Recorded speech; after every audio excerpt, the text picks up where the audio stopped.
Welcome, ladies and gentlemen, to Manchester Field at Mamaroneck High School. It is playoff time here for Mamaroneck Varsity Sports. With Nick Gutierrez, I'm Steve Anastas, and as I mentioned, we're coming to you from Manchester Field, where we have a fantastic matchup for the first round of the playoffs between Yorktown and Mamaroneck. Nick, we have two rather evenly matched teams. How do you see this game going? That's right, Steve. They're both 10-9-1, and Mamaroneck just got the edge here for the whole home field advantage, just off one index point. So this will be a tough game for them. And Yorktown on the mound, they're going to have their ace pitcher, who's going to go to University of Albany, and he's a junior right now, so it'll be tough for them. Right, so they definitely have a tough matchup against that pitcher. And in an interesting move, Coach Chaparelli does something I personally think is a great idea, because here at Mamaroneck, a very storied tradition of winning and excellence in the baseball program in particular. They're not just playing for one playoff victory, they're playing to go the long way, and so he has held back his ace, Sachin Nambiar, who is committed to the University of Amherst, or Amherst College, I believe, and so he has a lot of confidence in his junior lefty, Isaac Lewis, who will take the mound today. That's right. I mean, they're going to be without their gunslinger out there, but like you said, they do have a lot of faith in their team, and they don't play just for one game. They play for multiple games, so he has a lot of confidence in this group of guys, and he's pretty sure they can do it. So we have a great baseball game ahead of us. We'll be back in just a minute with the opening pitch here on LMC Varsity Sports.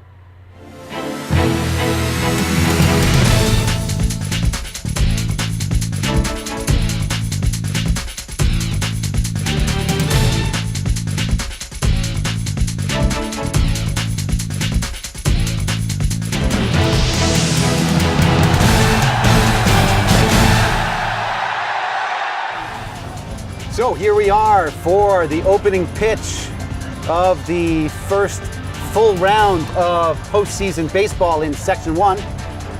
There was an out-bracket round, so it's sort of like a play-in game, but this is the 8-9 matchup. Let's go around the infield and tell you who we have for the Mamaroneck Tigers at third base.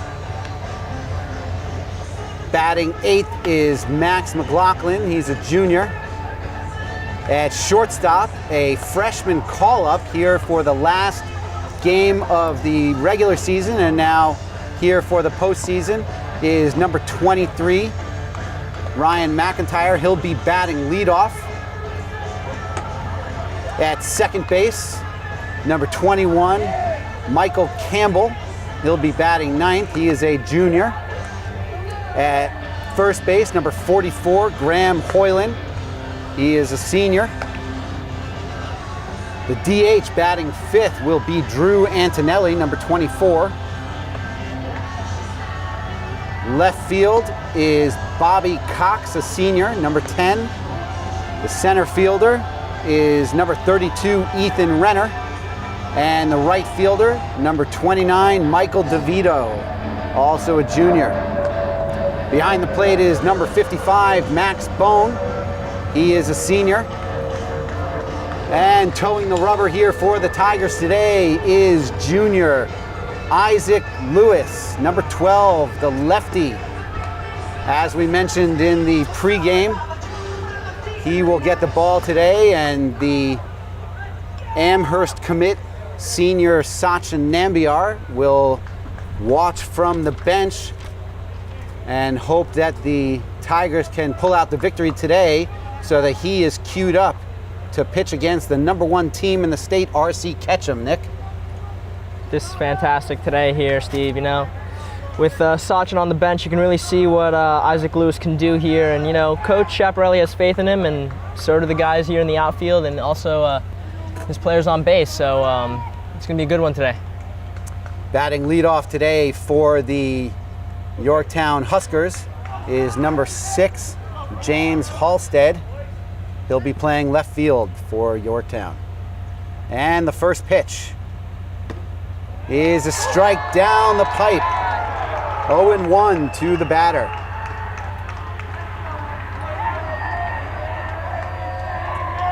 And here the Tigers bench is loud as usual. And a curveball drops in for strike 2. Halstead with his bat on the shoulder so far today.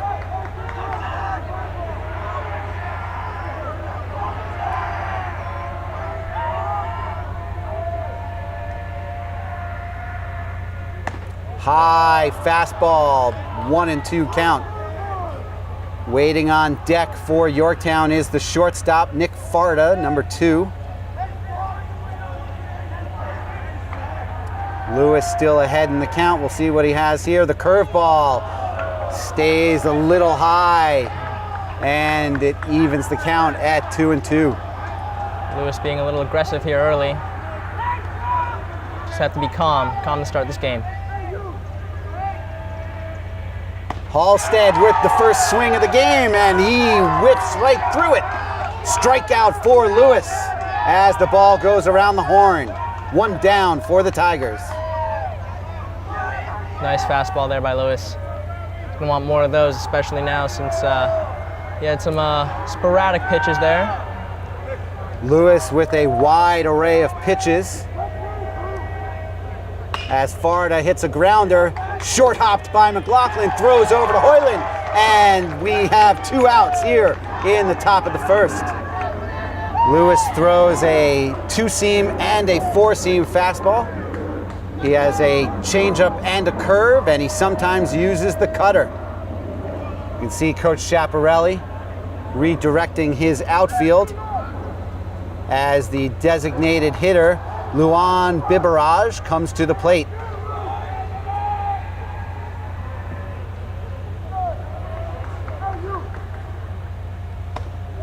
Pitch high in the zone, ball 1 to Bibaraj.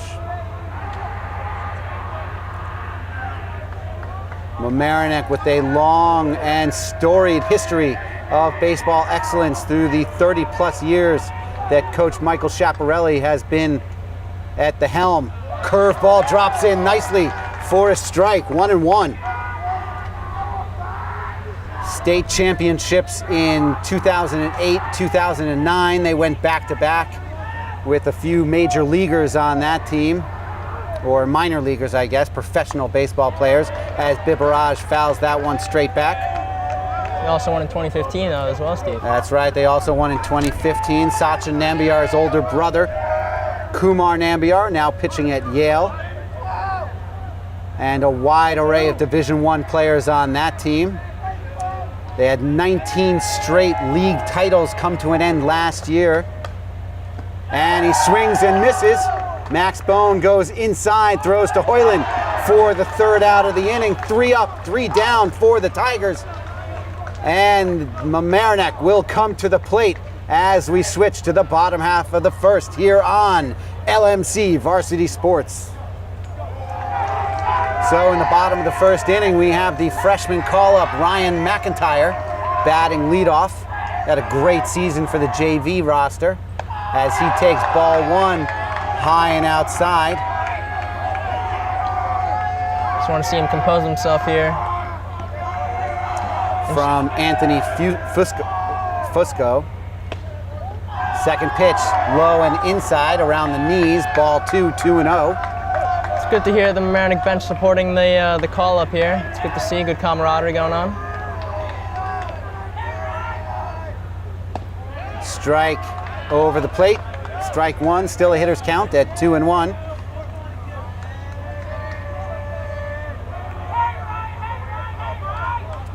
McIntyre very aggressive at the plate. I'm sure he's gotten his instruction from Coach Schiaparelli to be patient as he takes a healthy cut at strike 2. Up around the letters.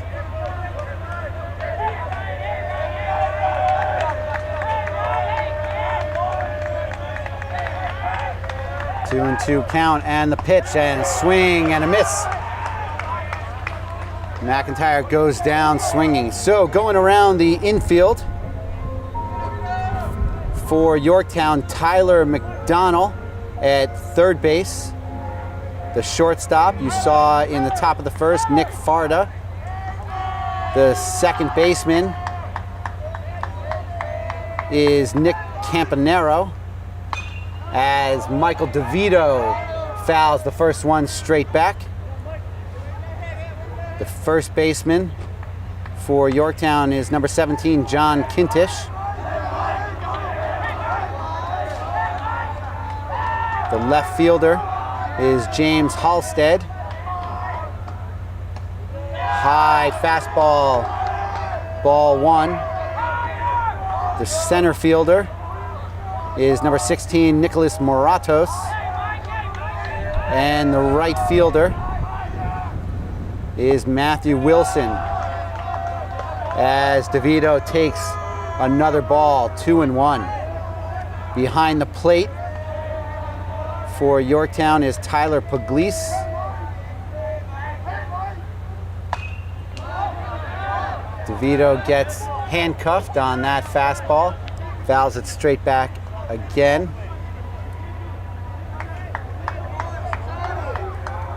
You can see Coach Schiaparelli urging his batters in the on-deck circle and in the hole not to swing at the high fastballs, which we have seen several of already.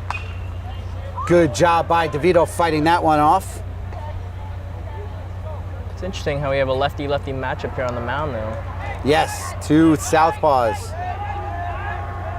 But a lot of righties in the batting order for Mamaroneck, so that shouldn't be too much of an issue.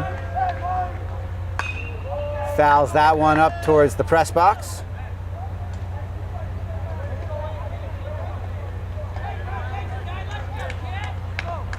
DeVito batting .326 on the year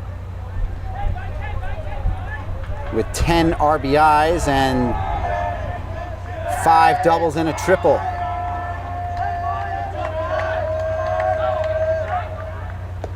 Lays off that pitch in the dirt and works the count full. Good quality at bat from Michael DeVito. Still early in this game and still early in this inning, but just getting a sense of this game. You can definitely tell that the two teams are definitely feeling each other out. No one really willing to swing big early. Just waiting on pitches here. Grounds that one up the middle and through for a single, and DeVito is on base with the first hit of the game. Good seeing eye single from DeVito after fighting off a couple of tough pitches. That brings to the plate the righty swinger lefty fielder, Ethan Renner, also a junior. Renner was the starting center fielder as a sophomore as well. A 2-sport varsity player since his sophomore season.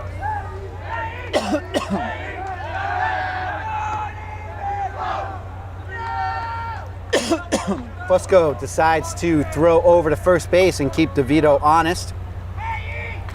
Now that Schiaparelli's got a runner on base, it'll be interesting to see how smart their base running is here.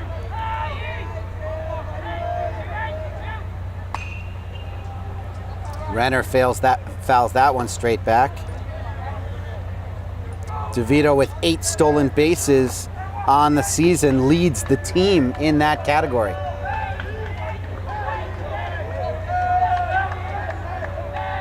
And he throws over once again. Definitely has the scouting report on DeVito and trying to keep him honest and out of scoring position.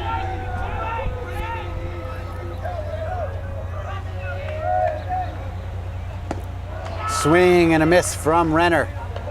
0-2.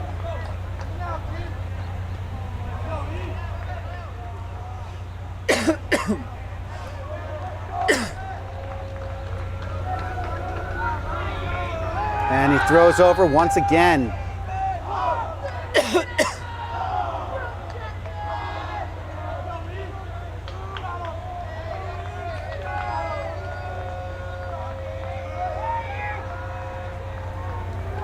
Clearly concerned about this possible stolen base here. Pitch low for ball 1 to Renner.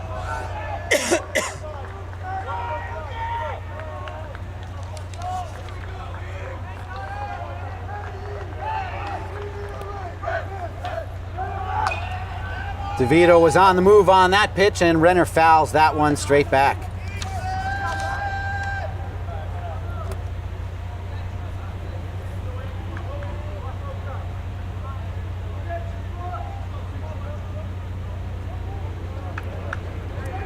So Renner sets up, ready to protect the plate, and DeVito has a tiny lead as he pretty much predicted that pickoff attempt. Fusco's pretty worried here about the stolen base opportunity, so he keeps on checking that, but I don't think he needs to right now. Be more focused on getting this batter out. And a ground ball down the left field line. Renner with a nice hard shot. DeVito pressing the action, and he is going to go home. The throw is offline, but he does get the tag on the sliding DeVito right on the elbow for the second out of the inning. Great job by Bibaraj there to get that tag. He needed it because there was 2 errors there in the lead up to that slide for home from DeVito. Excellent effort there on the play. So single, and he will advance on the throw. So Renner now with 2 outs is in scoring position for the cleanup hitter, Graham Hoyland.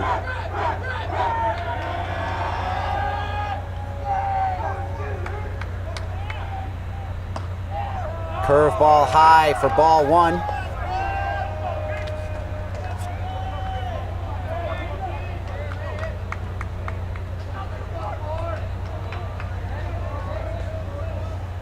And that one in the dirt and behind it, but Renner was retreating to second, so he will not advance. He would have been out for sure anyway because the ball sat right behind the catcher.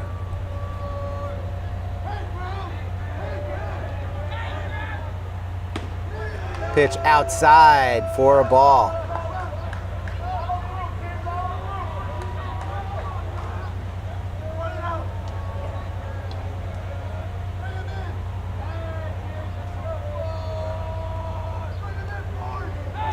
See if Hoyland, who leads the team in RBIs, can get anything going, but no, that is ball 4, and he will head down to first, and that will bring up the DH, Drew Antonelli. Fusco's got to come down here, though, for the Huskers. Having some erratic pitches, and also just the rest of the team in the outfield here. They got to start making these plays because, you know, they're getting a little frazzled right now, and Mamaroneck's getting confidence in this inning. Oh, it sounds like it hit him, and it did. So the low pitch inside catches Antonelli, and that will load the bases for the catcher, Max Bone. That's exactly what I'm talking about. Just needs to compose himself as he's having a meeting now here with his infield. This could spell trouble here for Yorktown.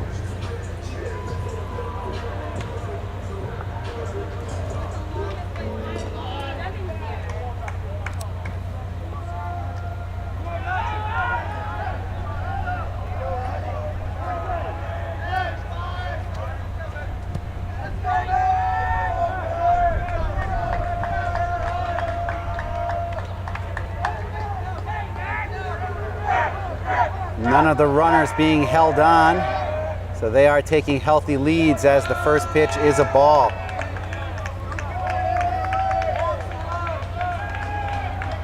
Chaparelli's going to want Bone to get something out of this. Need to get a runner home. Cannot squander this opportunity here with the bases loaded.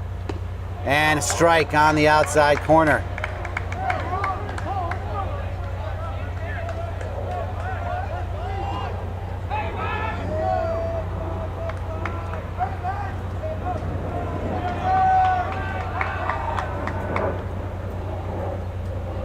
Ooh, he waits on that curveball and puts a healthy swing on that, but doesn't find the barrel and fouls it straight back.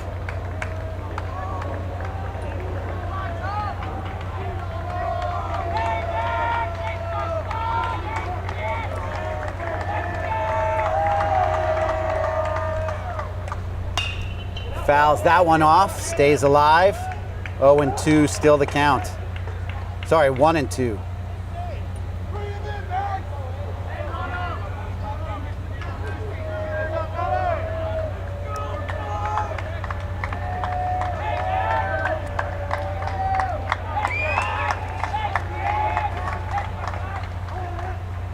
Holds up on the high cheese and works the count even. With an even count here, it'll be interesting to see if Fusco throws to one of the bases, see if he can catch one of these lead runners off guard. Yeah, we'll see if the first baseman tries to sneak behind Antonelli, but as of now, we are not seeing any indication of that, and he deals And a line drive into right center field. And that will get to the right fielder. And 2 RBIs on the hit for Max Bone. 2-0 Mamaroneck.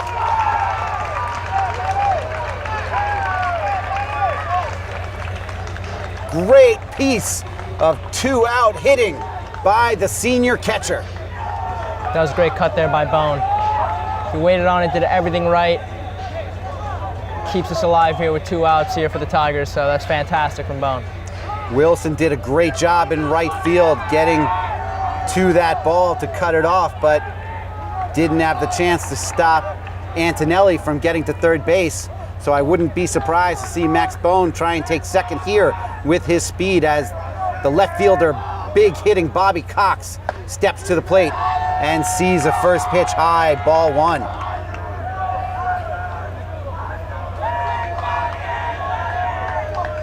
So Mamaroneck striking first in the bottom half of the first inning. And they throw over to keep Bone honest on the base paths. Tigers dugout letting them hear it, letting them know they're taking control here early in this game. Bobby Cox definitely with the most power in this batting order for Mamaroneck. We'll see if he can use it here. Another pitch outside. That looked to be maybe a curveball that didn't come back in. So Bobby really in the driver's seat here. Fastball outside, 3-0, and catcher Pugliese is now out to talk to Fusco once again, and Coach Schiaparelli, of course, taking that opportunity to talk through strategy with Cox. Yorktown's coach is coming out too for this meeting here for the Huskers. Definitely wants to calm things down before he lets the situation get away from him. They certainly don't want to give up any more RBIs in this inning. And already we see the bullpen is active with number 11, Albi Sufatelli, the righty arm, is warming up. It's one thing about playoff baseball is if your pitcher doesn't have it, it's almost better to bring him out early. And he does walk Cox on 4 straight. As I was saying, Nick, it almost makes more sense to take him out early rather than to spend his pitch count and risk not having him, especially with all the rainouts that have occurred. You're going to be going back to back to back in rounds 1, 2, and 3. So you might want to stop him early.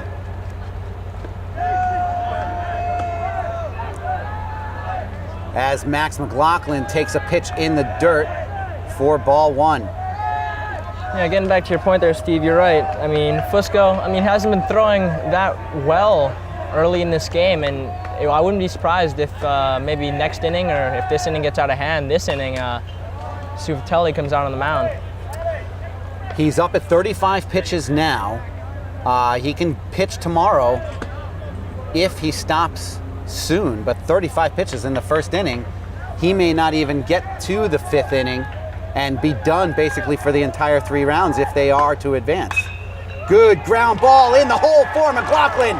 And one more RBI. Oh, the left fielder bobbles it again, but no damage as Bone is stopped at third. They're not going to risk the 3rd out at home in this situation because now station to station and Michael Campbell coming to the plate. 3-0. This is dangerous here for Yorktown. They got to clean everything up here on the defensive end. No more bobbles, better communication, better placement. Everything needs to change, including the pitching. They got to wake up here. So Mamaroneck has batted through the order as the 9-hitter is now up. And he takes a fastball over the middle, strike 1. Good strategy there. I'm sure Campbell had the take sign as he struggled with his command over the past several batters. Ground ball up the middle. Oh, bobbled. Oh, and he gets there in time. McLaughlin beats the tag to the bag, and another run scores as the sharp grounder is mishandled. That's exactly what I'm talking about, Steve. And bullpen's being cleared out here. Sufatelli might take the mound. And Fusco's day could be over. Yes, so after 38 pitches in the bottom of the first, Anthony Fusco will take a seat. And they bring in Sufatelli.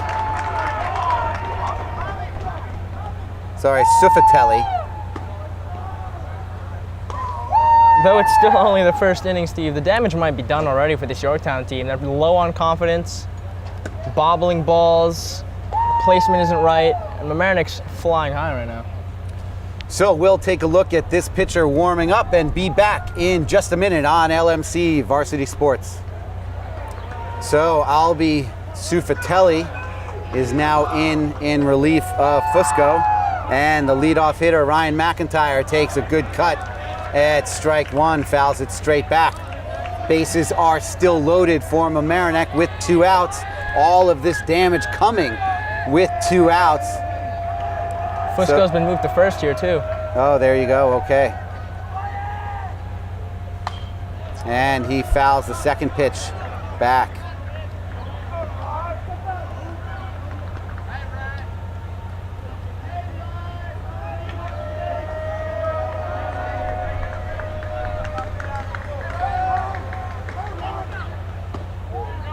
Pitch high, ball 1.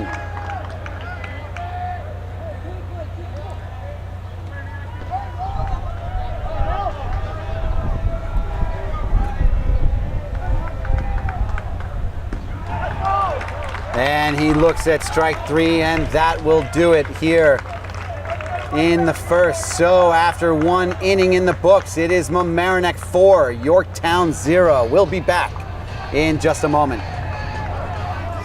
So the batter now is the first baseman, Anthony Fusco. Takes a pitch inside, ball 1. The lefty pitcher / first baseman, also a lefty batter. Oh, and he almost bites on that curveball in the dirt.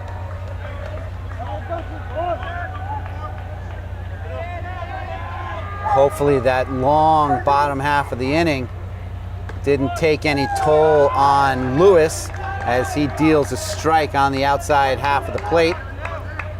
2-1 count to Fusco.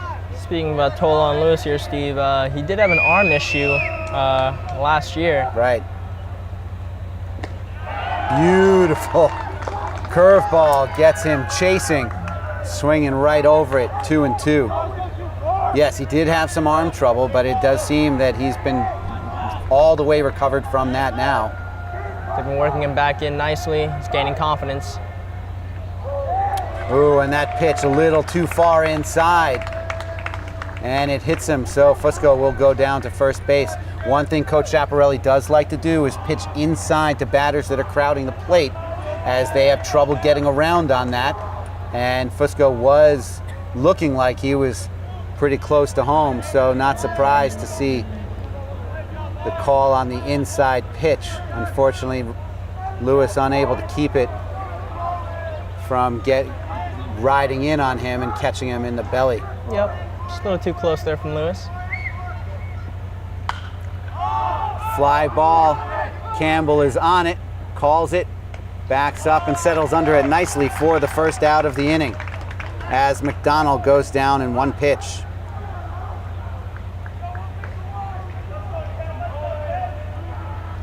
Renner with a tidy 12-pitch inning to start the game. I'm sure he's hoping not to go deep into any counts and keep his pitch count down so they don't have to think about going to the pen. He wants to go long today. Good pitch, catches the top edge of the zone to Campanaro, the second baseman. Very composed early here from Lewis, unlike Fusco.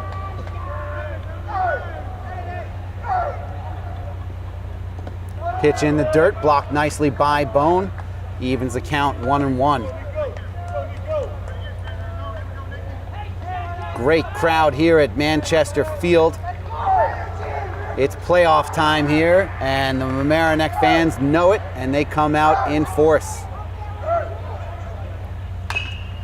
Ground ball, fielded by McIntyre. They try to turn two, but Campbell wisely holds on to it as...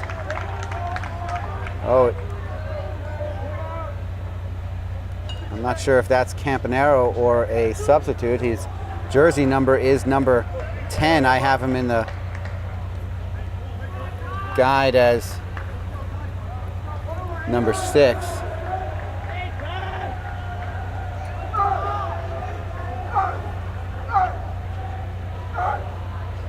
think it was Campbell that made the play there. Yes, Mike Campbell on the play, but the runner, I'm not sure who that was. Fusco. No, Fusco was out at second. I'm talking about the runner at first base, the batter. We'll get that sorted out and let you know.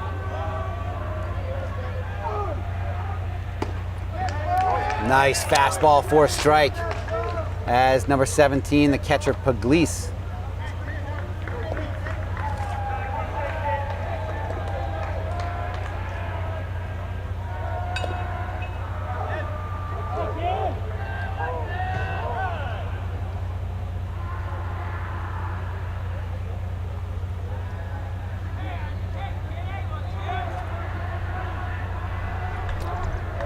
You know what? I have a feeling that is Campanaro at first base. He just changed jerseys, something that often happens in high school baseball. Curveball stays high. Bone throws down, but the speed of Campanaro gets him into the bag in time. Stolen base. I think Campanaro is number 10, Steve. All right, thank you for that correction, Nick.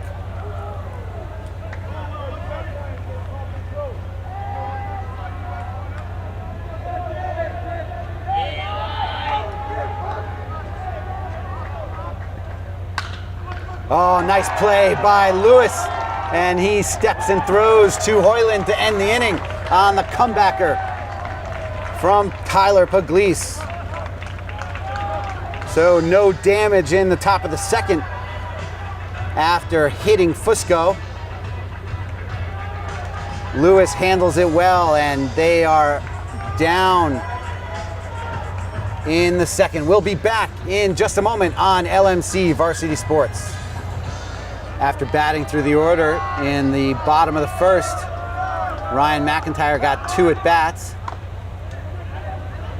Michael Campbell leads off the second, and he gets handcuffed once more, as in his first at-bat, he fouled one of those back. This time, he grounded it straight back to the pitcher and is thrown out at first base for out number 1. Still early here for Supatelli on the mound, but he's showing the right signs here and everything that Yorktown really needs now going forward compared to Fusco, so see if he can keep it up.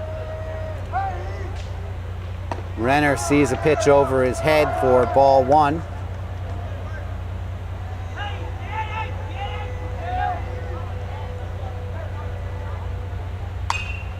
And he pops that one straight up.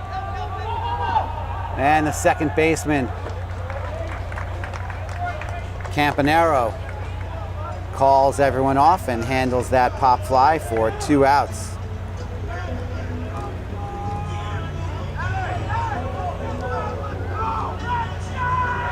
That'll bring Graham Hoyland to the plate. He was hit by a pitch and took first base in the first inning.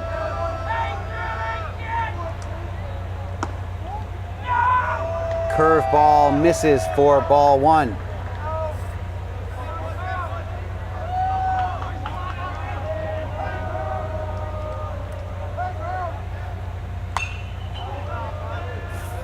Hoyland fouls that one straight back off the school. 1-1 count. Souvenir for the fans.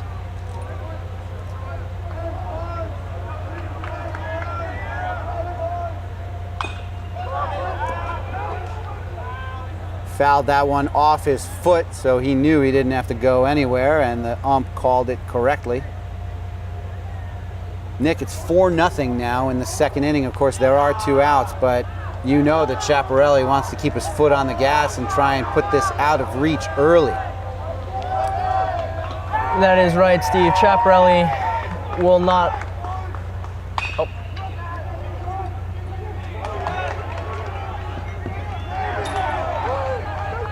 Hoyland hits a hard shot to the shortstop, Farda, who keeps it in front of him and then throws it wide of first.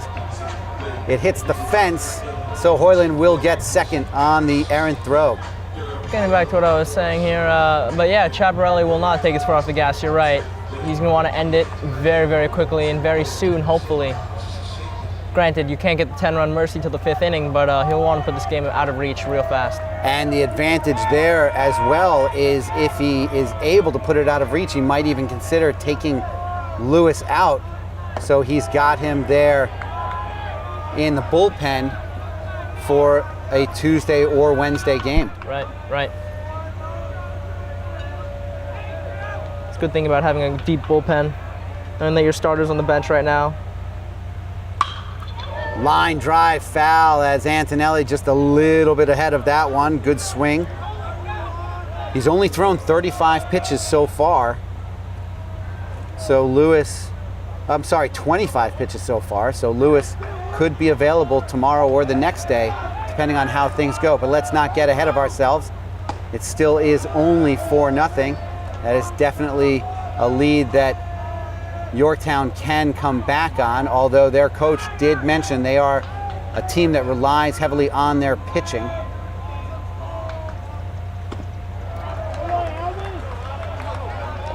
Antonelli fooled on that pitch, swings through it, so a 2-2 count. Yeah, and this being such an even matchup here with both teams at 10-9-1, I don't think Yorktown will say die here. And Yorktown is 8-0-1 in their last 9 as Antonelli pops that one off the handle of his bat, and Fusco able to bring that one in to end the second inning. Score still 4-0 Mamaroneck. We'll be back in just a moment. Lewis, as we mentioned, has only 25 pitches through 2 as he faces the pitcher now, Sufatelli.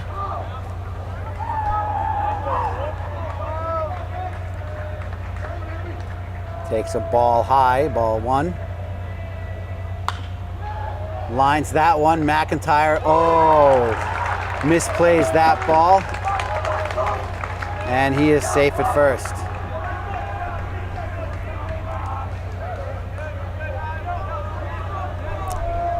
So the freshman has a little trouble. He rushes a little bit through that, thinking he had it in his hands. Defensive misplays have really been the Achilles heel of this team throughout the season, which is why they are close to 500 on the year. They've lost a few games that way. Hopefully that does not come back to bite them. That's right, Steve. But right now, Yorktown has 3 errors, and Mamaroneck now only has 1. So let's see. Now up to bat is the center fielder, Nicholas Moratos.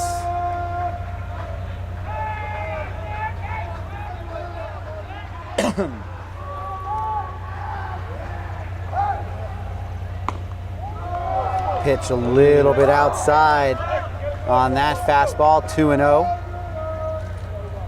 to the 9-hitter.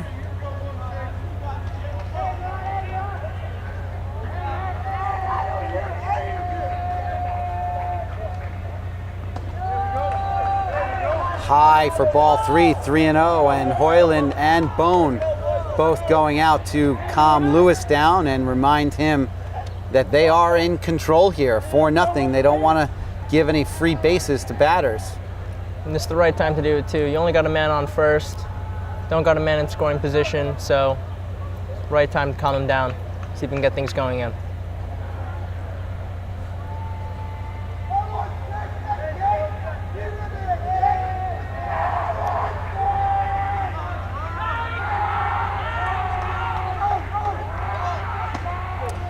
He looks like he's going to bunt, but that is really a move more just to distract the pitcher.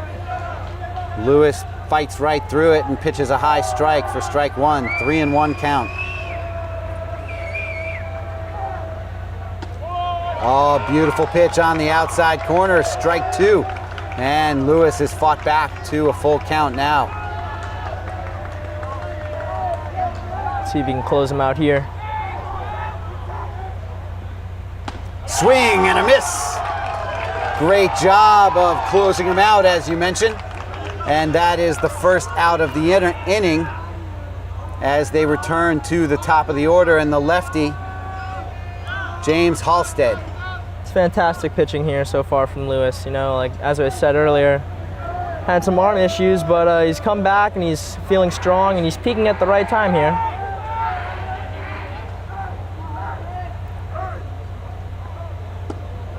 Pitch catches the low end of the zone, called strike one.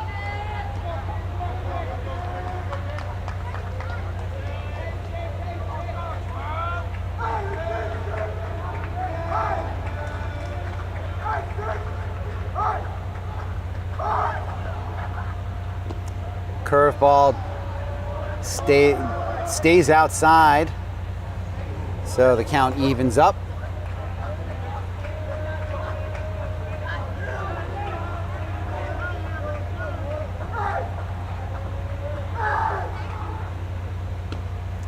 Another beautiful pitch at the bottom of the zone. Got the Yorktown bench here trying to disrupt Lewis's flow here. Not being fazed by it at all so far. Yeah, there's number 7 down there making a lot of noise, trying to distract the pitcher. That ball was in the dirt. Bone doing a great job of blocking it and then chasing it down. 2-2.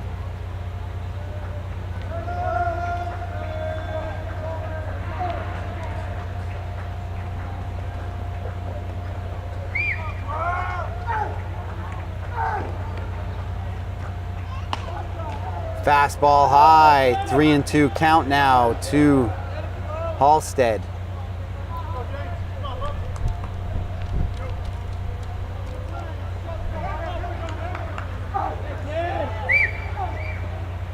Swing and a miss. Class and Halstead is down on strikes. Pure class there from Lewis. Knew he had him, knew he could also get him out as well. His Fantastic. 4th strikeout of the afternoon.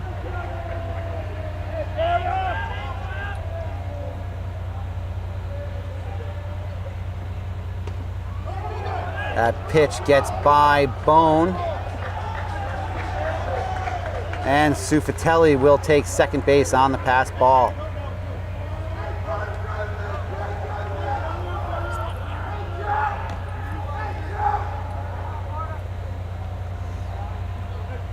Two errors now here from Mamaroneck.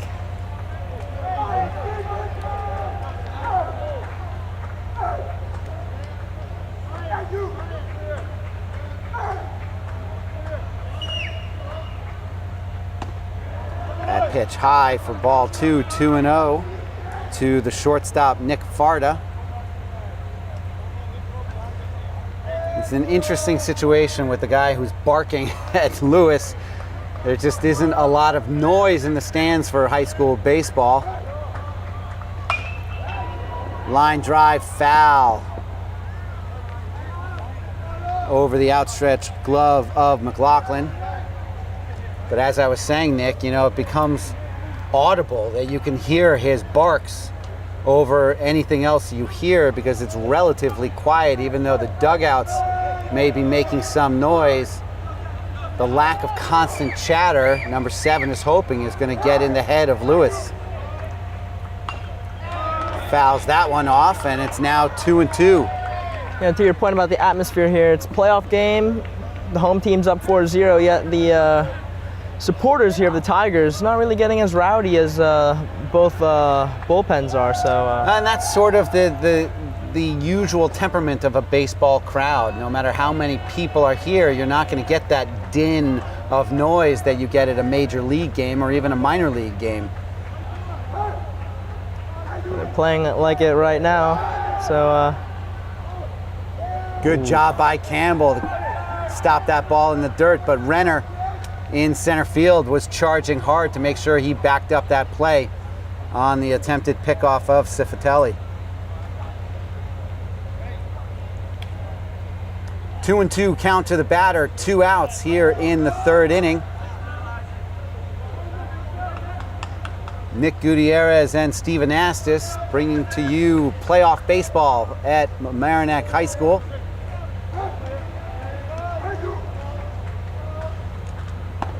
Pitch is high for ball 3 and the count is full. see if Lewis can do it again here with another full count.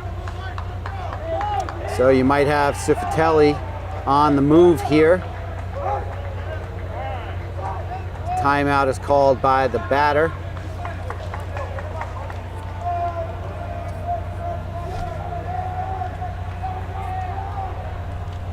Time is back in as Lewis pitching from the stretch.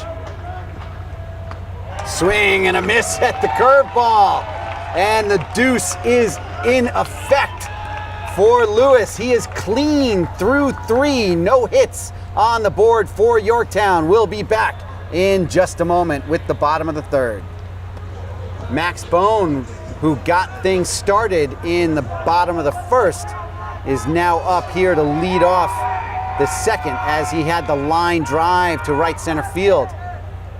Oh, he thinks about calling for time. He realizes he's a little too late, gets his hand back on the bat, but not in time to think about swinging, and he takes strike 1. Curveball stays high for ball 1, 1-1 on the senior catcher.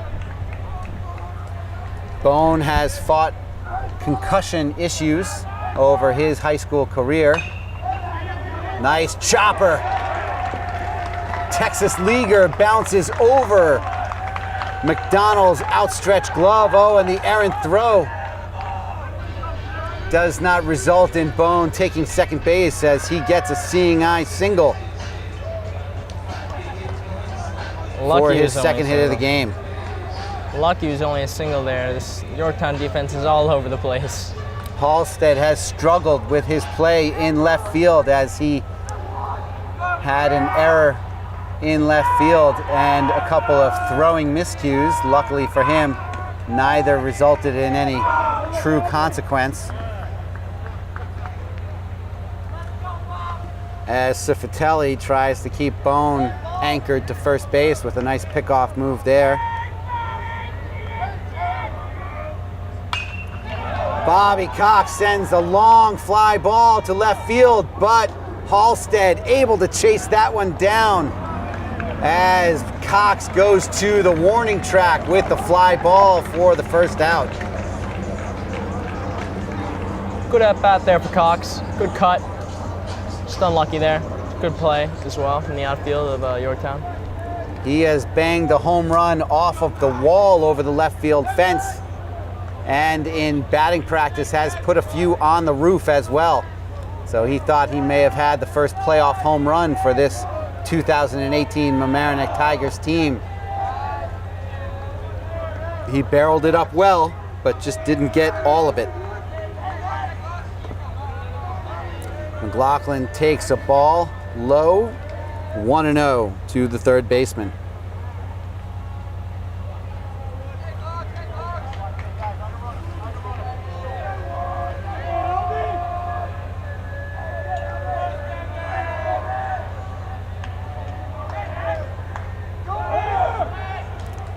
The pitch in the off the glove but Bone was on the move on the play, so he will get credited with the stolen base.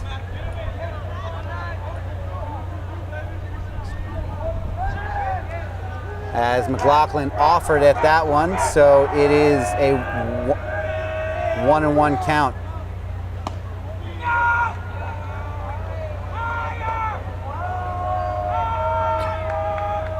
Just looking for a little bit more consistency here from Sufatelli on the mound.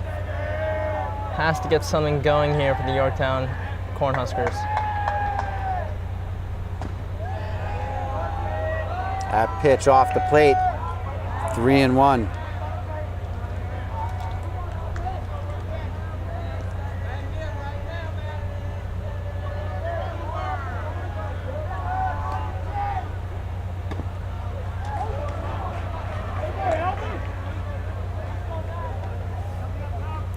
Takes a strike, so it's now a 3-2 count. McLaughlin batting near 500 on the season, and he swings and misses at that one and goes down on strikes. So now up to bat is Michael Campbell, the second baseman, a 2-year starter as a junior. He was the shortstop and moved over to second base after returning from an injury earlier this season.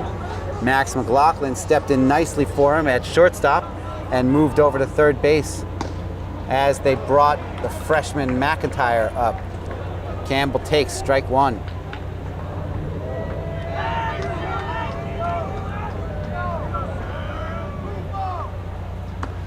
Curve falls in for strike two, 0-2 to Campbell. Good from Sufatelli here. More consistency is key. That's exactly what he's doing right now for the Yorktown Cornhuskers. Campbell batting .409 on the season.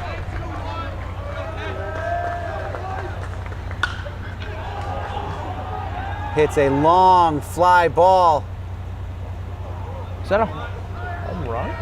That would have been a home run for sure, but unfortunately it was about 20 feet foul. Lost it in the sun there, I couldn't tell.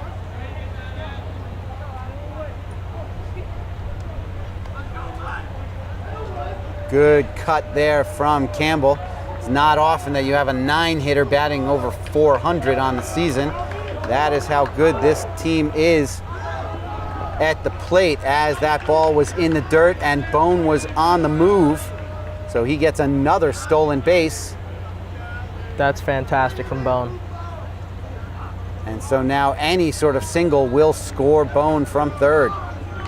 2 outs and a 1-2 count to Soup Campbell. And he watches that one. Oh, and Bone almost fooled by Pugliese as he caught that and chased it back to the fence, trying to fake out the runner at third.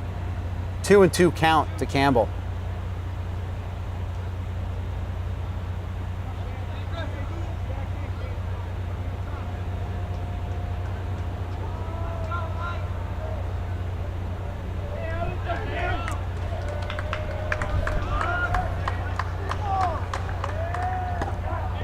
Takes that pitch outside and works it to a full count.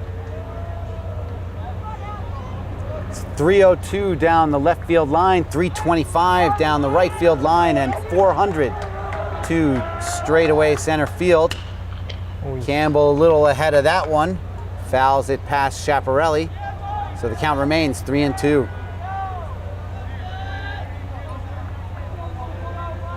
Since Campbell took the offer there, I wouldn't be surprised if Sufatelli goes a little outside, try to fool him here.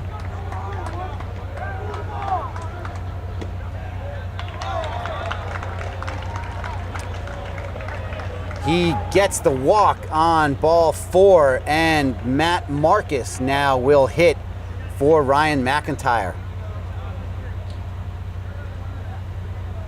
The senior second baseman shortstop will come up to the plate with runners on first and third. Ryan McIntyre 0 for 2 on the day, and Marcus hitting very well this season.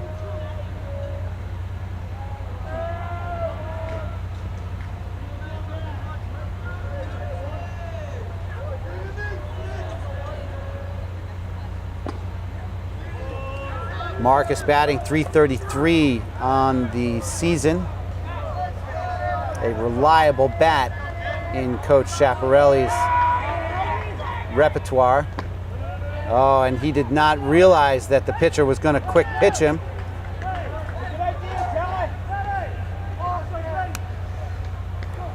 But the ball was in the dirt. Bone almost gets nailed at third base, creeping off of the bag. Marcus fortunate that that was a ball, and that was a strike, and they throw down to third once again. Bone able to step back to the bag just in time as Campbell goes over to second base on the defensive indifference. Pitch is high, and the count is now 3-1 to Marcus, with DeVito set to bat on the on-deck circle. You need to take advantage of this here now. Pitch is a strike, and Marcus throws his bat a little too soon, thinking that that pitch was outside. This would be a missed opportunity if Mamaroneck can't get at least one runner home.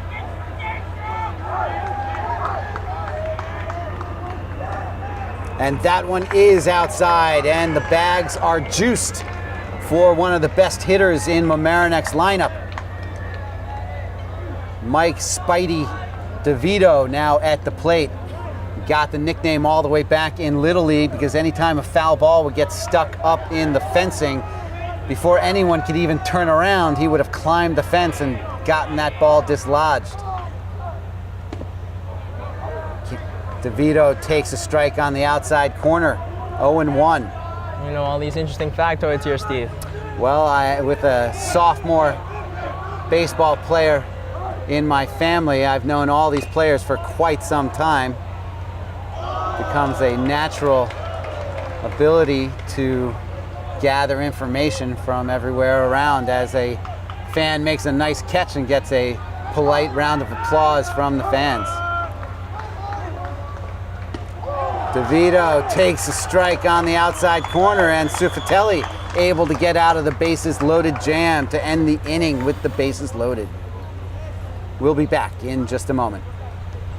So Ryan McIntyre retakes his position at shortstop after being pinch hit for by Matt Marcus. And the number 3 hitter, designated hitter, Luan Bibaraj, takes ball 1.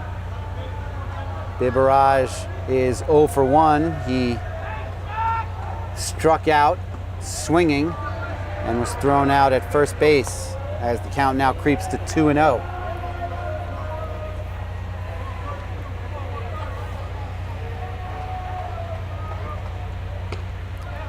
Lewis catches the outside corner, strike 1. Lewis still doing well, keeping the Yorktown offense at bay here. Ground ball right back to Lewis, and once again he fields his position nicely and makes the throw to first. 1 away.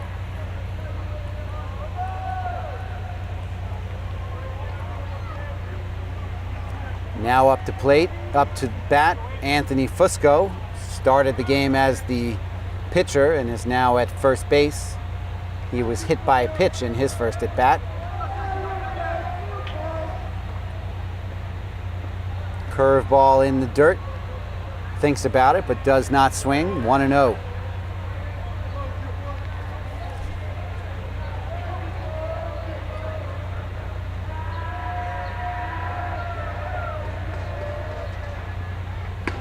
Swing and a miss at the heat.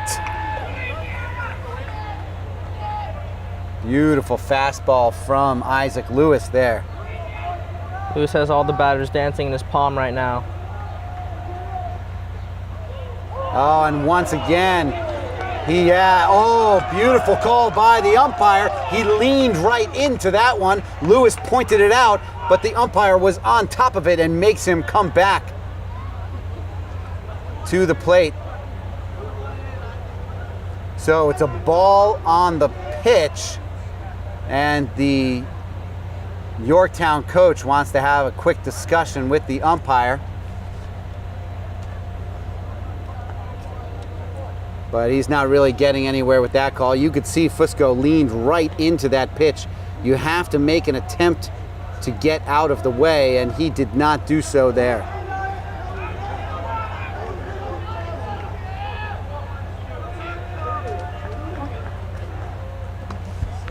Pitch outside there, 3-1 to the batter.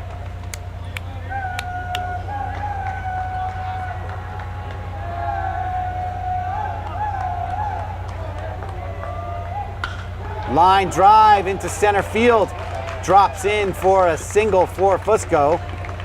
So he finds his way on and ruins the no-hitter for Isaac Lewis. I think Lewis will care too much about the no-hitter. I think he just wants to close this game out, win it, move on to the next one, but yes. Absolutely. But it is our duty as broadcasters to point out a no-hitter when it's in play. For sure. I laid off the actual phrasing for all of you superstitious fans out there. I've been burned on LMC TV before by pointing out a perfect game 1 pitch before a home run was given up by the legendary Diana King for Mamaroneck softball, who's now at New York University pitching for the Violet Knights. I can't remember their mascot. Seemed like it worked out well for her. Pitch is high and outside. Ball 1 to Tyler McDonald, the third baseman. And there is a pinch runner at first. Forte is the runner, and a line drive single backhanded by Cox in left field. And 2 batters on. Lewis got to bring himself back in here. 2 batters on now, 1 in scoring position. Has to dominate the box again now. So Declan Forte on second base now with some speed on the base paths.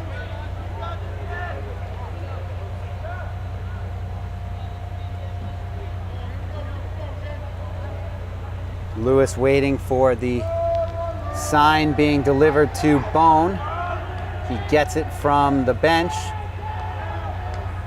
The windup and the pitch. Strike on the outside corner.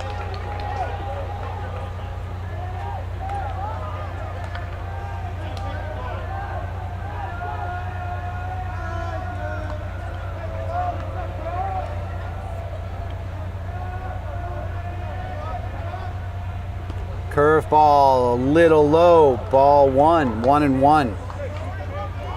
As the second baseman, Nick Campanaro, is at the plate. Campanaro is 0 for 1.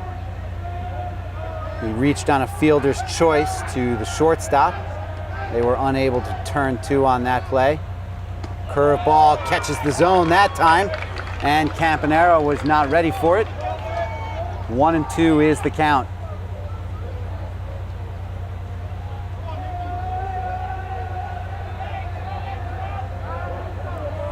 Both of Yorktown's runners taking a healthy lead here. Maybe he'll check one of them, maybe. Neither of them being held on, as Hoyland playing in front of the runner at first. Pop fly, Hoyland gives chase, but it is out of play. Count remains 1-2 to Campanaro.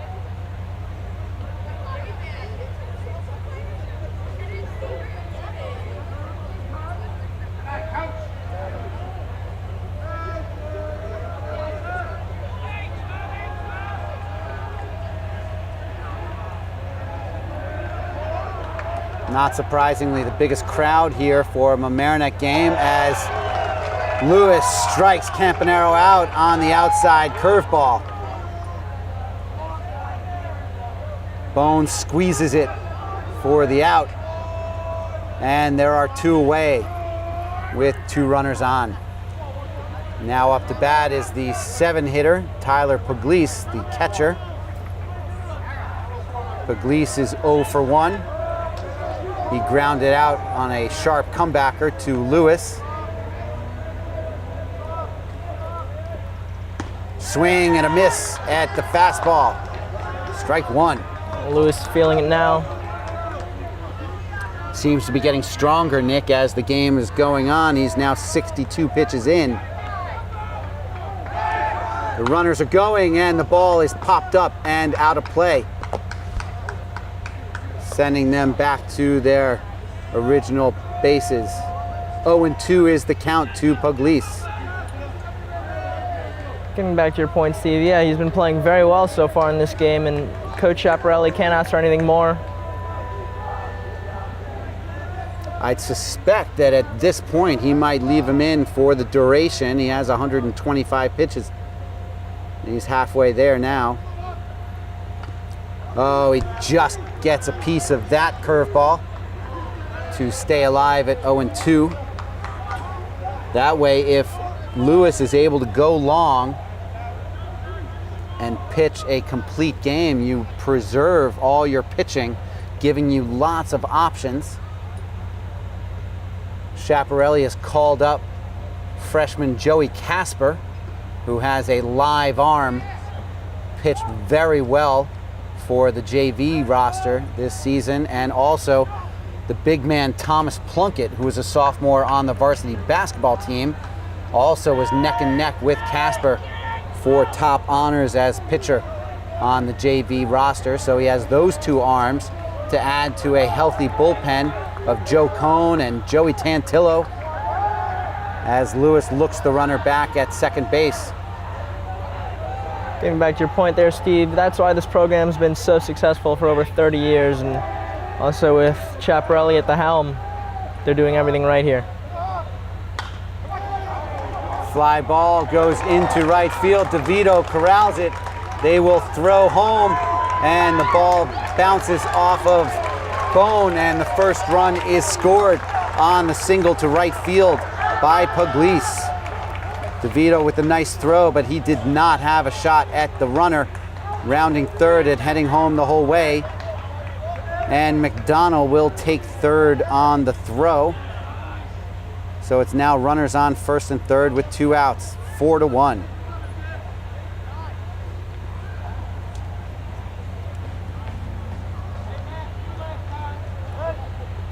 The batter now, Albi Sufatella, the pitcher, who is 0 for 1 on the day. He reached on an error to the shortstop, Ryan McIntyre.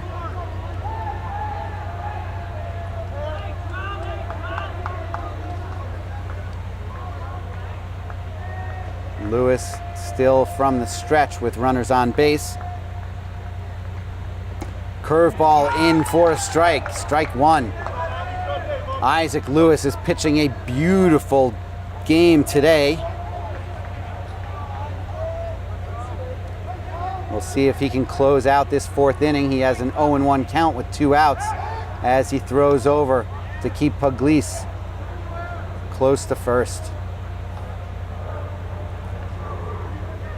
And on the flip side, if I'm Yorktown, you need to take advantage here.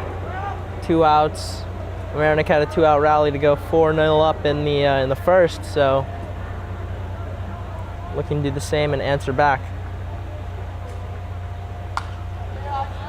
Sufatelli fouls that one back, and it's now 0-2 on the batter.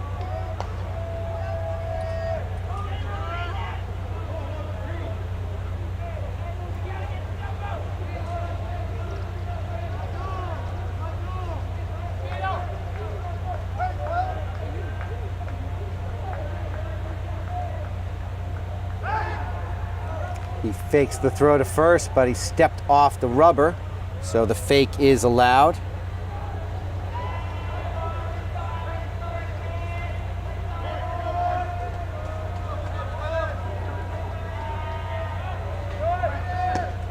Swing and a miss, and he gets him on the strikeout to end the top of the fourth inning. We'll be back in just a moment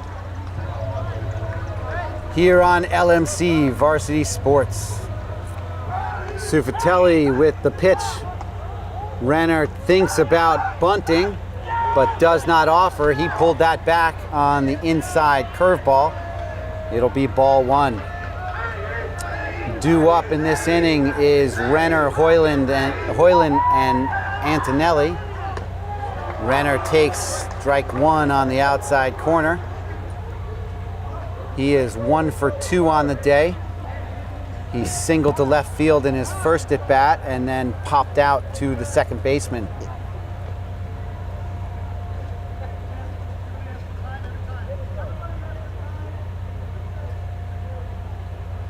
So Coach Schiaparelli wants to talk that over with the home plate umpire, as they have tried to ask for time a couple times and have not been granted it. Swing and a miss again by Renner, 1-2.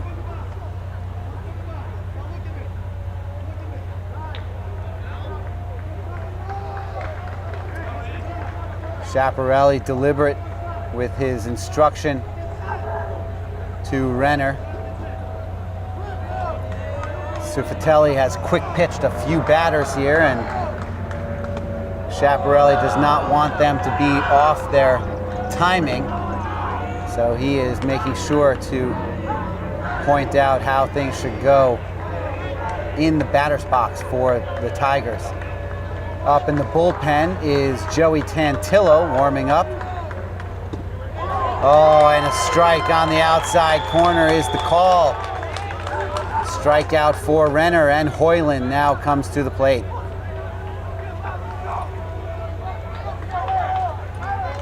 Renner voicing his displeasurement with the call there to Schaap, but Schaap said it's all right. So let's see if they get the call. Hoyland thinks about offering at that one, but the curveball drops in for a strike anyway. 0-1 to the first baseman. He is 0 for 1 on the day. He was hit by a... No, I'm sorry, he was not hit. He walked in his first at bat and reached on an error by the shortstop.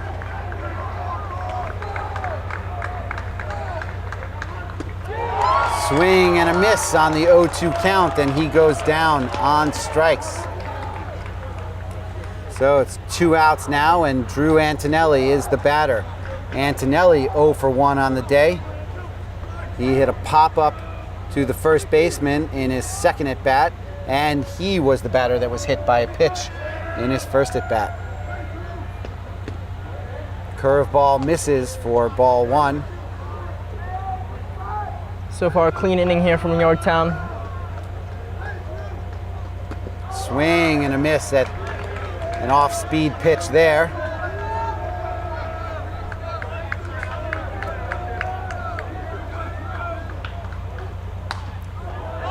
Able to get a piece of that, fouls it up and straight back. Drops down into the crowd.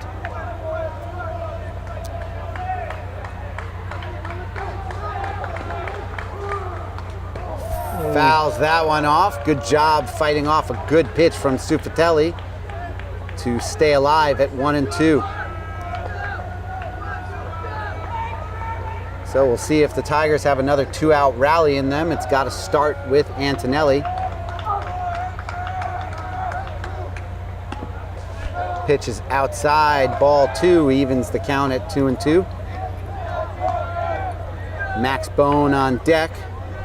Bone got things started in the first. And a solid shot, diving stop. Does not come up with the ball at shortstop, and Antonelli is on base with his first hit of the day. 2-out rally coming up, possibly.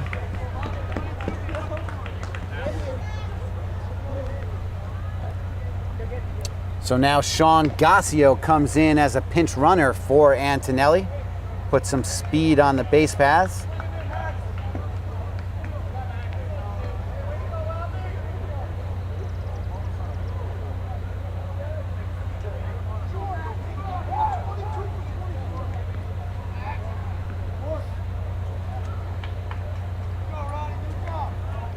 We'll see what Max Bone can do here. He is 2 for 2 on the day.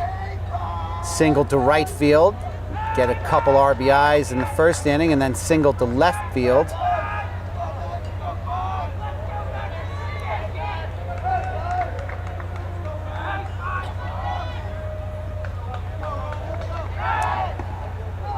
Sufatelli wisely throwing over to first with the speed on the base paths. And Gassio, he knows that that runner was brought in to try and move into scoring position, and it may not matter as Bone drives a line drive into right center field. Gassio on his horse is headed home as Bone comes in with a stand-up double, and the 5th run of the day as Gassio scores from first base. 5-1 Tigers. And that's why Bone is so important to this offense here for the Tigers. He delivers so much. He has good cuts, good vision, waits on the ball as well, and delivers hits like those.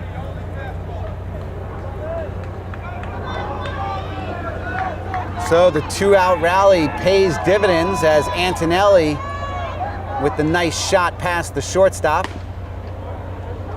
And Bone makes it pay off with the double to right center field.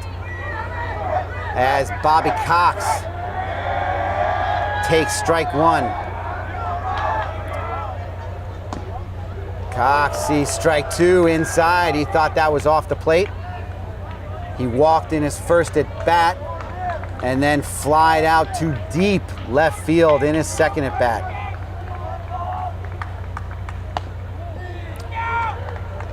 That pitch misses the bottom of the zone, so it's now 1-2 to Cox.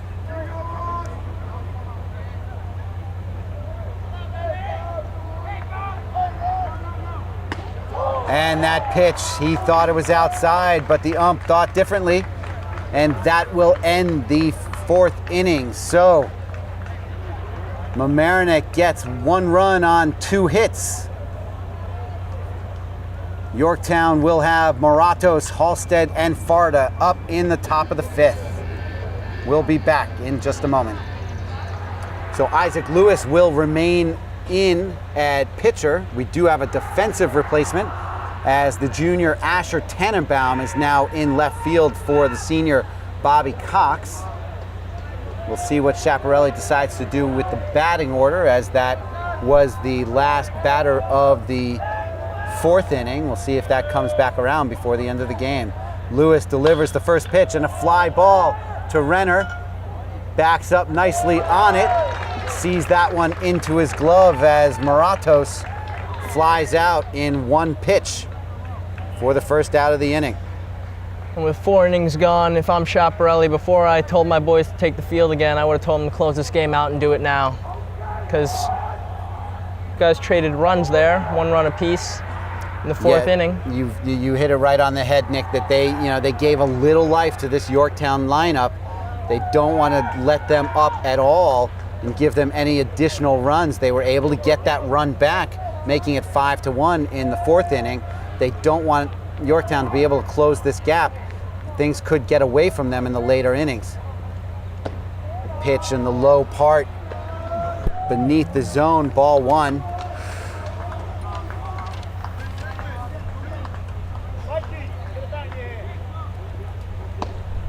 We have a pinch hitter in for James Halstead.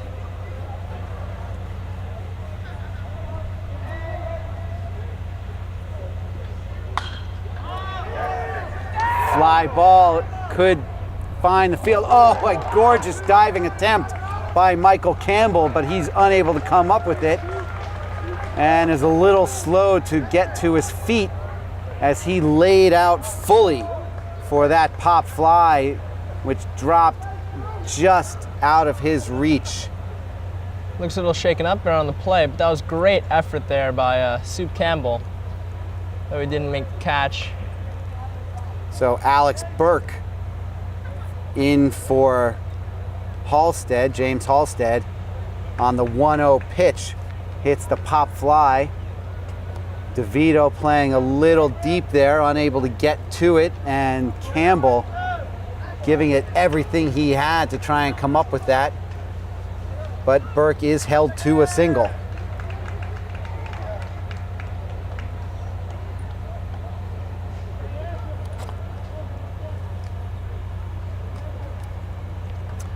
So a runner on now with 1 out.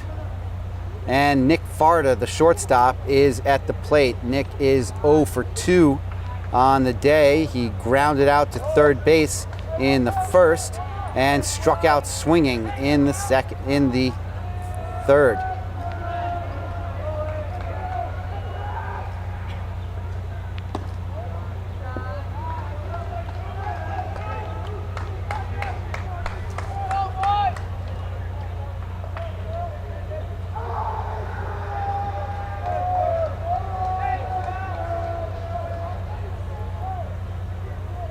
Lewis from the stretch. Another fly ball. Deep fly ball. Tannenbaum settles under it and comes up with it just in front of the 353 sign out in left center field. So it's 2 away now, as he gave that a ride, but to no avail. That was a rocket from Farda. Great cut. Nothing else you can do there. It's just now the outfield making the play, which they did.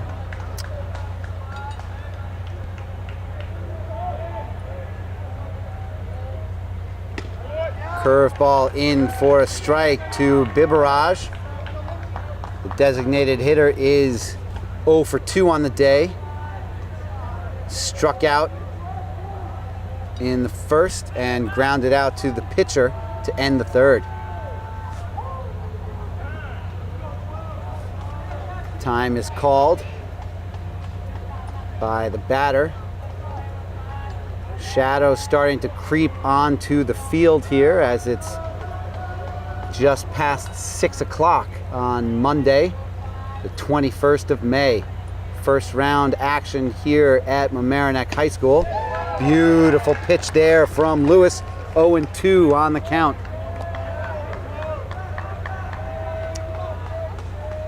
Nick Gutierrez and Steve Anastas coming to you from Mamaroneck High School for LMC Varsity Sports. Proud to bring you postseason action. Mamaroneck Tigers up 5-1 on the Yorktown Huskers as that ball is just off the plate. 1-2.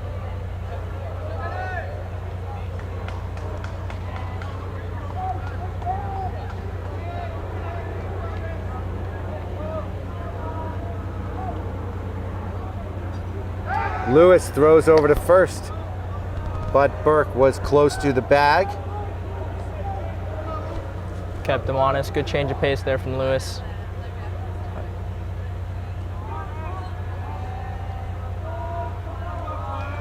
One-two count, 2 outs to the batter. He thinks about that one, but leaves it outside, and the count is even at 2-2. Lewis calls for time to tuck his shirt back in. Isaac Lewis was on JV as an 8th grader and varsity as a sophomore. He played some right field and came up with a key hit in an early season, actually opening game victory against the major league prospect Brandon Neek. Swing and a miss. Bone squeezes it. It does not touch the ground, and so that will do it here in the top of the 5th. No runs, 1 hit, 10 pitches for Lewis. Due up in the bottom of the 5th, Max McLaughlin, Michael Campbell, and the top of the order. We'll be back in just a moment on LMC Varsity Sports. McLaughlin at the plate for Mamaroneck. Alex Burke remains in left field for James Halstead as Max McLaughlin takes strike 1 on the outside corner.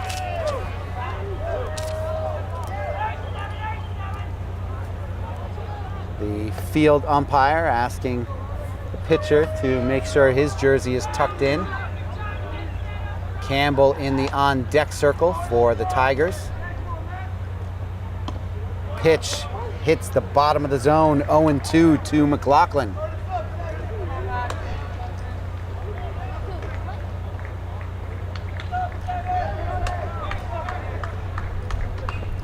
Fouls that one off with a defensive swing to stay alive at 0-2. Supertelli very consistent here. 41 strikes and 64 pitches.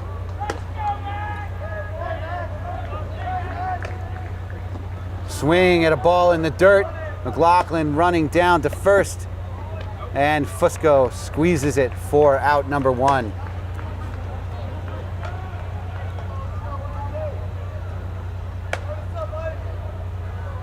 That'll bring up Michael Campbell. Soupy is 0 for 1. He reached on an error by the shortstop and then walked in his second at bat.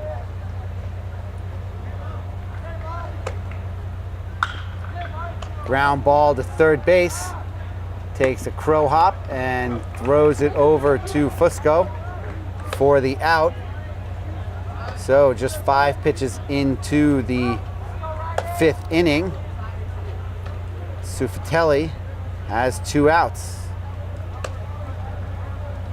McIntyre back in at the plate. He's 0 for 2 on the day. We'll see if he can get something going. He swings and pops the ball into left field. The fly ball handled by Burke, who charges well on it. And just 6 pitches is all it takes for Sufatelli to get through the bottom of the 5th. We'll be back in just a moment with Forte, McDonald, and Campanero in the top of the 6th inning on LMC Varsity Sports. Defensive lineup remains unchanged. Tannenbaum stays in left field. All the rest of the starters are in for Mamaroneck.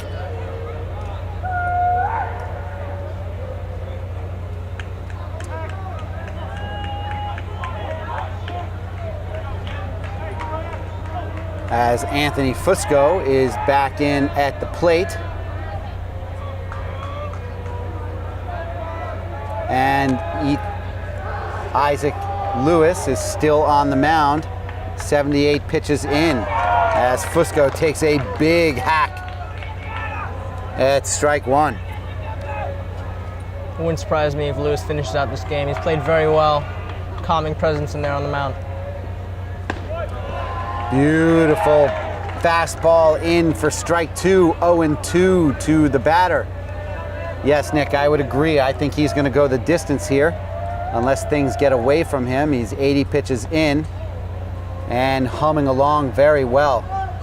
Hasn't truly been threatened today. He's had a few hiccups here or there, a couple seeing eye hits, 1 hard shot. But he has really had these batters off balance all day. Ground ball to Campbell. Fields it nicely. Oh, throw in the dirt, handled well by Hoyland. 1 out.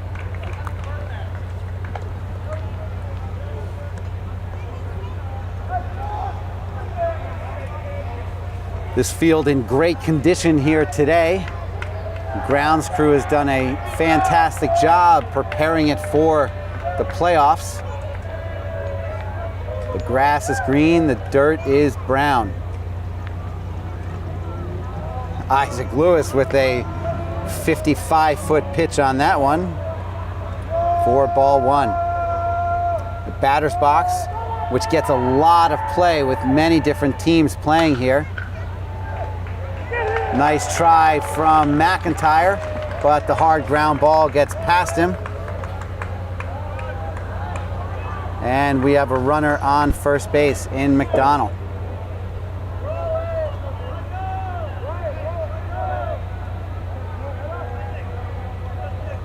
That brings up the second baseman, Campanero, who's 0 for 2 on the day. Reached on a fielder's choice in his first at bat and struck out swinging. Lewis now from the stretch. Delivers a fastball for a strike, 0-1.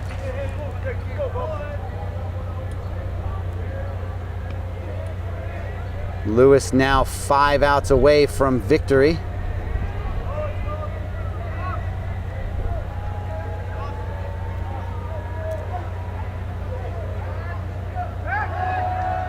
Throws over to first to check the runner. Sachin Nambiar now up in the bullpen for Mamaroneck, but you have to assume that he's just keeping his arm loose for tomorrow, assuming the Tigers advance. Oh, nice bunt there. Lewis with the throw to first. He throws it wide, and it gets past Hoyland. And McDonald all the way over to first base as Campanero is on first on the throwing error by Lewis. Lewis has to regain composure, just relax here. He's been doing very well, deserves to finish this game out. Just to recompose himself, see things out. So runners on first and third and one out. And Mamaroneck meeting at the mound to discuss, first of all, how they're going to handle the first and third situation. And second of all, just to make sure that they reassure Isaac Lewis that they have got his back and are ready to put an end to this inning if they can induce a ground ball double play.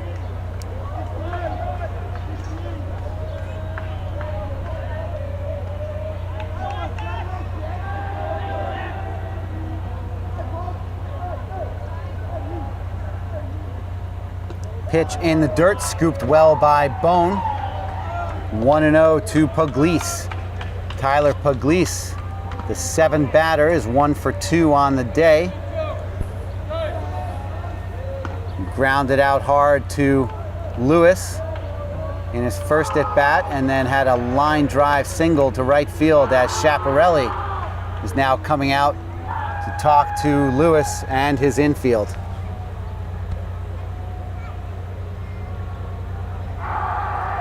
Nick with 1 out in the 6th and a 5-1 lead. You gotta think that Schiaparelli wants to make sure he doesn't let anything get away. There is only 1 out, but runners could advance. He certainly doesn't want either of these runners scoring.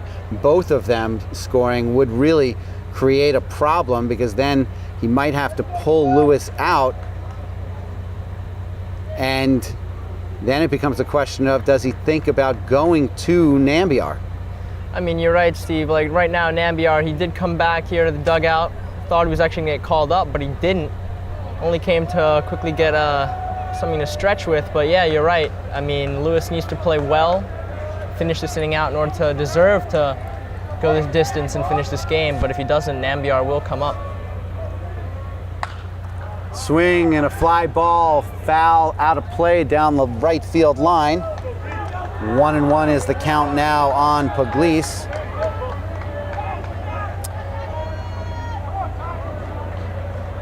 Schiaparelli has several pitchers to consider. Willie Quinn, Peter Jacob Ferraro, Joey Tantillo. Oh, and the pitch is low. Bone throws, gets past Bone, he throws to Isaac Lewis, but the run at third, McDowell, does score on the wild pitch.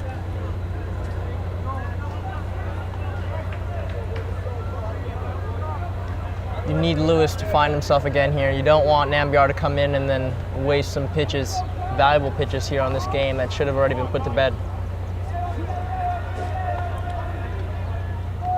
Campanero advances to second as well, so now there's a runner in scoring position, and it is 5-2 with 1 out.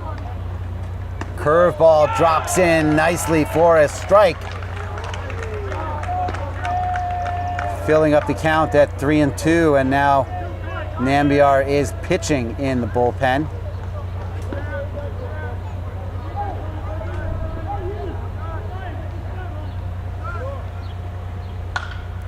Line drive up the middle. Renner fields it, and the runner is held at third. Oh, and no one covering first. That's Hoyland is in proper position as the cutoff, so the runner rounding first has nothing to worry about, and the runner at third able to get back in time. So now runners on first and third after that hit. Nambiar looking even more likely to come in this game here, but I wouldn't use him. I would actually go to another pitcher that they have in the bullpen and save him for tomorrow's game if they advance. Catch him is no slouch. Logical strategy, however, they cannot let this game get away. There is no tomorrow. in single elimination play. Timeout on the field as Nambiar, working on his breaking ball, puts one in the dirt, and it gets all the way over the dugout and to the backstop.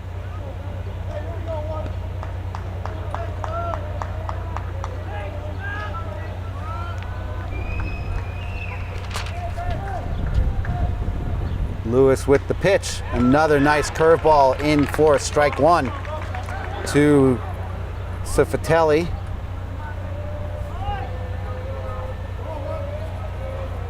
He's 0 for 2 on the day. Throw over to first. Pugliese is back.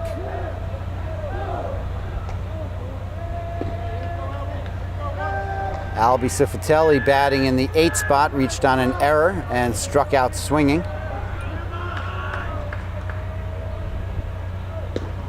The pitch, fastball high, 1-1.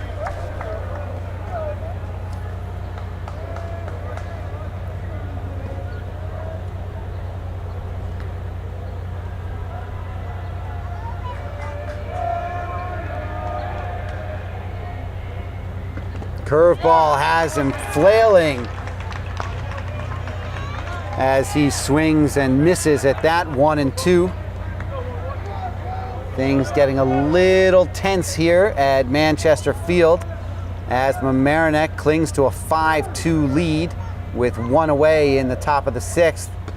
And strike 3 on the outside corner. Sifatelli looking back at the ump, hoping that he would not punch him out, but he is not so lucky, as that brings up Nick Moratos, who is 0 for 2 on the day. Moratos with a strikeout and a line out to center field. So now Lewis doesn't really have to worry about these runners with 2 outs here in the 6th. He does throw over to Pugliese, trying to keep that runner out of scoring position.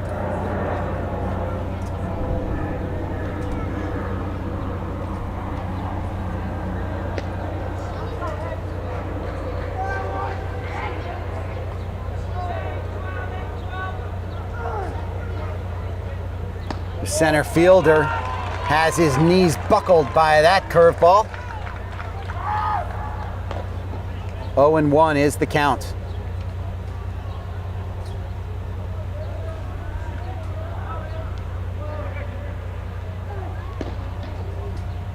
Fastball blows it by him. He swings and misses. Strike 2, 0-2. Fantastic repertoire being shown here by Lewis. Without a doubt, Nick. We'll see if Pugliese is moving on this one. And obviously Lewis, thinking the same thing, throws over to first to keep him from trying to take second.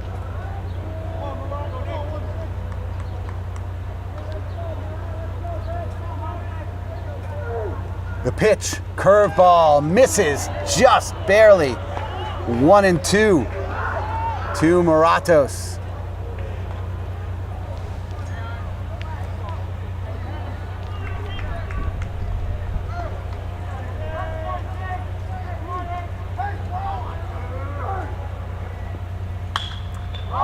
Ball popped up.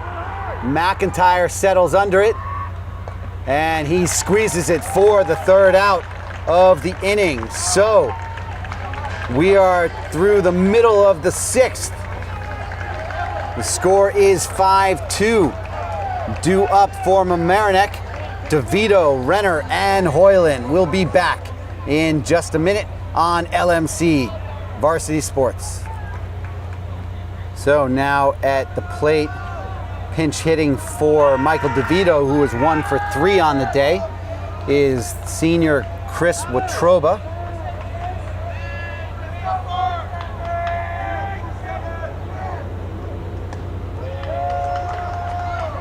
Schiaparelli utilizing his bench well here, bringing the lefty up to face the right-handed pitcher. He gets ball 1 in the dirt. Watroba looks at fastball on the outside half of the plate.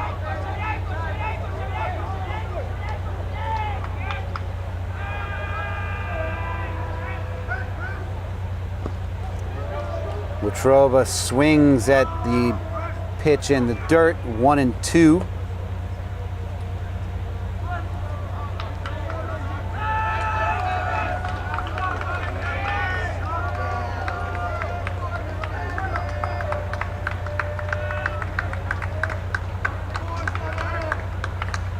And Wetruba late on that one. Goes down swinging. Mamaroneck seems to have stagnated a little bit here on the offensive end, as the past inning they got no runs, very few hits. In this inning, starting off with 1 out already with the leadoff. So Fatilli has settled in nicely here as Renner is now at the plate. Oh, beautiful attempt at a bunt, but it rolls foul for strike 1. Yes, DeVito was up in the first, second, and third inning, and now here we are in the bottom of the 6th inning where he would have gotten his 4th at bat. Renner now getting his 4th at bat. He's 1 for 3 on the day. Single to left in the first, popped out to the second baseman, and then struck out looking in the third. As that pitch is called a ball, 1-1. Line drive right at McDonald, who makes a nice grab on his way to the ground. So now there are 2 away here in the bottom of the 6th. Sensational catch there. Put the reflexes on display there for everyone. So that'll bring up the big hitting Graham Hoyland, the team leader. He walked in the first, reached on an error, and then struck out swinging as he hits a long fly ball, which is corralled by the center fielder Moratos, and that will do it here in the 6th inning. So 3 up, 3 down for Mamaroneck. They are 3 outs away from advancing here in the Section 1 playoffs. We'll be back in just a second. Coach Schiaparelli taking no chances here after a splendid outing for Isaac Lewis, reaching 100 pitches on the day, 63 of them for strikes. He has gone to his ace, Sachin Nambiar, to close the game out for the save. Chris Wetruba remains in the game for DeVito in right field. Asher Tannenbaum still in left, Renner in center, McLaughlin, McIntyre, Campbell, and Hoyland around the infield from left to right. Bone behind the plate, and Alex Burke is the batter. And he pops one straight to us. Falls just a little bit short of us in the press box. Nambiar with a nasty repertoire of pitches. He has a 2-seamer, 4-seamer, changeup, curve, and I'm sure a couple other pitches he won't even tell us about, as he handcuffs Burke on that foul ball, and he's climbed ahead 0-2. Now he can toy with Burke all he wants. We'll see what kind of pitch he deals him here. Curveball in for the strike. 1 away here in the top of the 7th. That's what the Nambiars are known for. Him and his brother Kumar, who's now at Yale, they're known for their curveballs. Absolutely, and their pinpoint control. Sachin will be at Amherst College next year. That pitch a little high and tight. Ball 1 to Nick Farda, who is 0 for 3 on the day.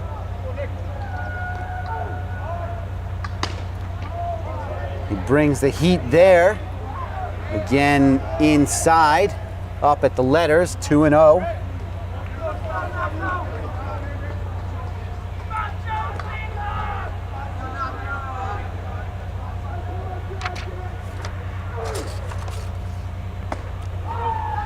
Ball 3 high and inside again as Farda fakes at the bunt. Bone steps out to remind him what the situation is and to challenge the batter. not to put him on unnecessarily. You know that Nambiar has the control to throw 3 strikes in a row. We'll see what he has in store for Farda here. The windup and the pitch. Called strike down the middle, as Farda was hoping to get the free pass.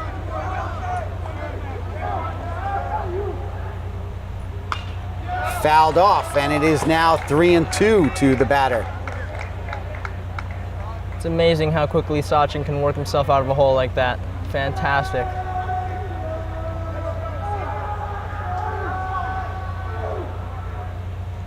Curveball in the dirt, falls low, and Farda is on base with the walk. Now another pinch hitter for Yorktown, as Mike Medwid steps in as the designated hitter.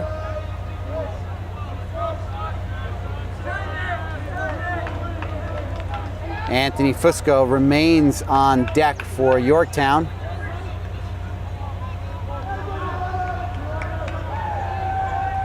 And Tyler McDonald in the hole. From the stretch, Nambiar with the fastball fouled off by Medwid. 0-1.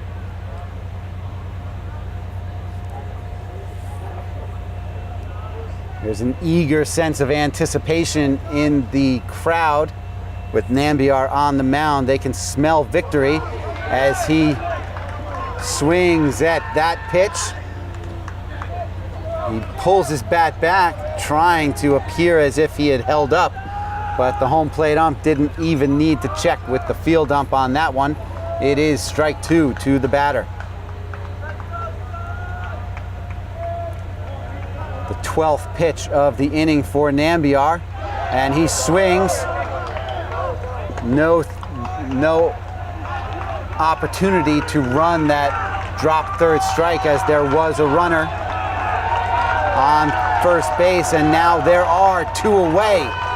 And the big 6'4" pitcher slash first baseman, Anthony Fusco, is up. Fusco is 1 for 2 on the day. He was hit by a pitch in the first, singled to center field, and grounded out to the second baseman. Nambiar with the curveball over for strike 1.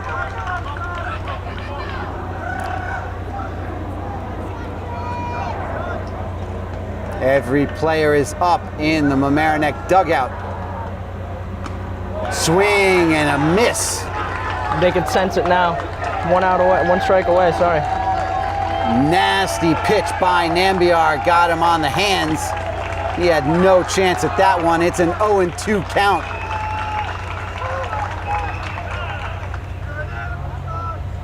Timeout called by the batter. He wants to take an extra second, prepare himself for this situation, and he is crowding the plate. It looks like his feet are almost over the line in the batter's box. He checks his swing well there on the pitch in the dirt.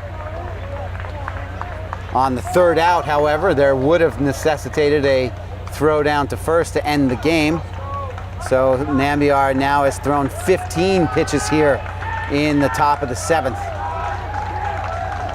The pitch fouled off right towards our camera well on the third baseline. Fusco remains alive at 1-2.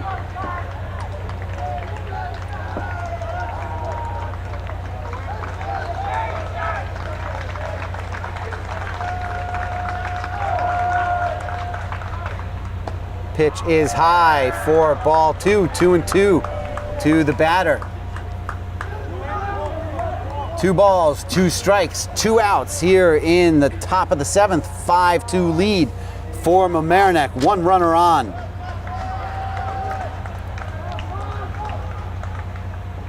Swing and a miss. And he gets him for the final out. And the first playoff victory in 2 years for Mamaroneck. Sachin Nambiar closes it out for the save to clean up a beautiful outing for Isaac Lewis. And the Mamaroneck Tigers are victorious 5-2.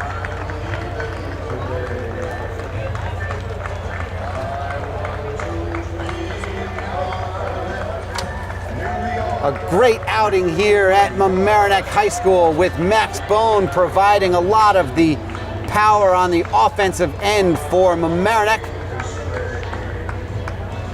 A bevy of hits across the Mamaroneck batting order.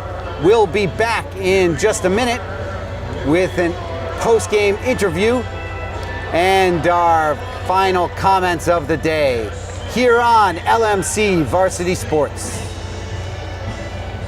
So I'm here down on the field with the co-players of the game. On the offense, we have Max Bone, and on the defensive side, just a gem of a pitching performance from Isaac Lewis. Isaac, we're going to start with you. You really had it going early, and you went all the way through. How did you feel in that first inning and then carrying forward?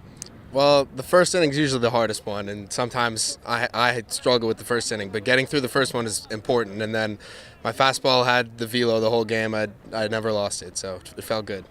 I think two of the hardest hit balls were hit at you. You handled them beautifully. How did that make you feel, knowing that you didn't have to deal with any mistakes on your own end? Well, our field sometimes is known for some bad hops, but I got I got a couple of good hops on those ones, so not too bad. Okay. Yeah. Were you aware at all that you had a no-hitter going, and do you ever consider that when you're on the mound? I didn't know that. No. Clean through 3 innings, and I think it was the 4th inning where you ran into a little bit of trouble. Okay. I didn't know that. I mean, it's a section game, so I'm not concerned with that. All right, and that's what we said during the broadcast. Yeah. All right, now turning our side to the offensive side of the game, although some fantastic plays behind the plate for you, Max, but you really got things going, sparking that rally in the bottom of the first inning. You went 3 for 3 on the day with 2 singles and a double. You had 3 RBIs and a run scored and 2 stolen bases. So just tell us about how you were feeling at the plate and whether your defense carried to your offense or vice versa. Well, like Isaac said, we got that first inning down, which is always the hardest, and we knew we had to jump on them because that's a great way to win a playoff game. So I knew coming up with men on that I had to do something big with 2 outs. So I saw the ball really well today, and I think that my defensive part of the game definitely carried over to offense, because when it's clicking, and especially with Isaac thrown in there good. He said the velo was feeling good. I think it just rolled, and I think once I got 2, I went up there and in that spot, and I knew we had to tack on another. Like Shap says, we have to build a fence, put up 1 every inning after we get the lead to keep it going. And I think once we started, we weren't stopping. Now, you had a great 2-out rally. It was with 2 outs that you got your RBIs. Did you have a sense of the moment in that situation? The fact that you guys got the 2 outs, you had some runners on base, and then you came up and you really attacked the ball. Well, Shap always says that 2-out hits win big ball games, and I knew that I had to do something big with 2 outs. So I just went up there looking for a fastball, and I tried to drive it the other way. Now, you guys are 2 of the better athletes in Mamaroneck High School. You've both dealt with some injury setbacks. You with the arm trouble that you've really fought back well from, and you with some concussions, some back issues. And how rewarding does it feel to now be in the postseason, get that victory? You had Sachin come in and close it out for you. That had to feel very rewarding, and to know that you guys are going forward. Just talk about your feelings now going forward. Well, it's great because we within the first 2 games of the season, we lost up the middle. We lost our catcher, we lost our shortstop, and we lost our center fielder, all within the first few games. So it's great to have everyone back, and we've been kind of rolling and feeling ourselves since everyone's come back. But I mean, personally, when I got that concussion at the beginning of the season, it was heartbreaking because this is my senior year. I wanted to go up there, play the whole season, but my teammates picked me up, and I'm just happy to be back, and I'm happy we're rolling now. And in regards to that, Isaac, this team I think was 8-0-1 in their past 9 games. So they really came in with a lot of enthusiasm, and that classic line, momentum is only as good as the next day's starting pitcher, and you were that starter. Yeah, well, they were loud the whole game, but we came back with that same energy, and I felt supported the whole game. We were loud every inning, every pitch, and we played great. All right, so just a couple more questions, just really quickly, because I'm really curious about this. Number 7 was making a lot of noise. He was barking. And we were talking about during the broadcast that, a baseball crowd can be somewhat congenial and sort of quiet, except when something happens. Did that affect you at all? Well, we've played some teams that are some good hecklers, so we have a little experience with that. So, no, it didn't bother me too much. I try to tune that out. Okay. And Max, we'll finish on this. This is a baseball town. We've had some basketball success of late. We've had some really successful hockey teams, state champions. But when it all comes down to it, this is a baseball town. What do you have to say to the youth baseball players about perseverance, about sticking with the game? This is a game of failure, as you know. Not everyone can hit 500. But what do you have to say to those players coming up through the system about being a Mamaroneck Tiger? Well, I've been with this team since I was probably in 5th grade. I remember when this kid came in from Virginia in 6th grade. We heard about the big lefty coming in. And we've been through ups and downs. We've won our playoff games. We've lost our playoff games. We've been through heartbreak. We've been through great wins. But, just stick with it, because I've had bad games this season. I've gone 0 for 3, but then it feels great when you come back. You go 3 for 3 in a big playoff game. It's like the highs are high and the lows are low, but it's worth it. The highs, it's great. Back here on LMC TV Varsity Sports, I'm here with Coach Chaparelli. Coach, it was a great game there, and especially by your gunslinger on the mound, Lewis. Great job. Came in, threw strikes, had 9 Ks, 1 walk, and controlled the game. I don't think he got a hit to the 4th inning. Did a really, really good job. Right, and also you brought up 9th grader Ryan McIntyre. Yeah, what did you say to him before this game? I told him, hey, just go out there, play great defense, put the bat on the ball. I'm not expecting him to hit a home run or anything for us. We just want him to play great defense for us and be competitive at the plate. Right. And now you move on to number 1, Ketchum, and you're going to have your ace, Sachin Nambiar, out there. And what is going to be crucial for him going into that matchup? Throw strikes, hit spots, and be competitive like he is. Should be a great game. So that'll wrap it up here from Manchester Field. A fantastic opening victory for the Mamaroneck Tigers. Then they will face RC Ketchum, who was victorious in their game as well. Nick, how do you see that game going? They have Sachin Nambiar. He was able to pitch today, which actually is a benefit for him. He hasn't pitched in 10 days, so it'll be interesting to see how that shapes up for him. You're right. I did tell Coach Shapp that, now facing Ketchum, and now you have Sachin there on the mound, that it should be a good game. And he said, yeah, and he said that what they need Sachin to do is just throw strikes and be composed in there. So I'm looking forward to a good game from Mamaroneck, and hope they get the win. There's a lot of bad blood between those two teams. The coaches have no love lost either, so it'll be an interesting matchup to say the least. Should be a low-scoring game, as RC Ketchum has a fantastic defense, and with Sachin Nambiar on the mound, you can expect the same from Mamaroneck. That's right, and actually I think that game will come down to errors. Like for this game here, Yorktown had 5 errors and Mamaroneck only had 2. So that goes to show you that Mamaroneck was able to score off those errors, and now if they make those errors with Ketchum, then Ketchum's going to take advantage most likely. So there has to be no errors. It needs to be a clean game from Mamaroneck. So for Isaac Lewis and Matt Sullivan and our sports producer Rob Moretti, Nick Gutierrez and Stephen Astis, been proud to bring you this opening victory for Mamaroneck Tigers baseball. We'll see you again on LMC Varsity Sports.